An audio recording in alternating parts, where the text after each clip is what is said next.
Pernah tertelan biji tembikai masa makan? Ada yang kata nanti tumbuh pokok dalam perut. Tapi, kalau kita termakan biji tembikai setiap hari selama 21 hari, apa sebenarnya jadi kat badan kita? Biji tembikai sebenarnya bukan bahaya, malah kaya nutrisi. Jangan skip. Saya explain apa jadi kat badan hari demi hari.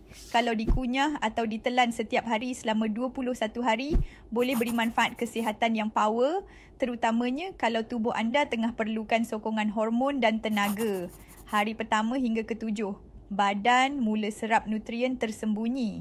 Biji tembikai kaya zinc, magnesium, protein dan asid lemak baik. Bila diamalkan setiap hari, terutama kalau dikunyah atau dikisar halus, kulit rasa lebih lembap. Kurang lesu, pencernaan jadi lebih lancar. Hari ke-8 hingga ke-14, hormon dan sistem dalaman mula balik seimbang. Magnesium dan zinc bantu stabilkan hormon. Sesuai sangat untuk wanita TTC atau ada period tak teratur. Lelaki pun dapat manfaat. Zinc bantu tingkatkan kualiti dan bilangan sperma. Sistem imun jadi lebih kuat, especially kalau anda selalu rasa letih atau hidung sensitif. Hari ke-15 hingga ke-21, kesan anti radang mula rasa. Lemak baik dalam biji tembikai bantu kurangkan keradangan dalam badan. Badan rasa lebih ringan, tidur lebih lena. Kalau anda ada masalah kulit, jerawat halus, eczema ringan.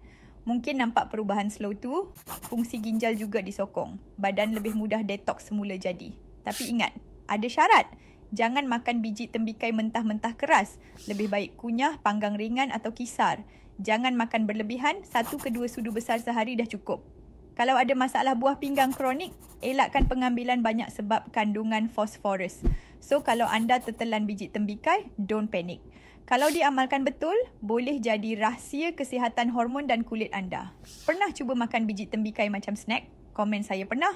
Dan jangan lupa follow untuk lagi banyak konten pelik tapi logik tentang kesihatan dalaman.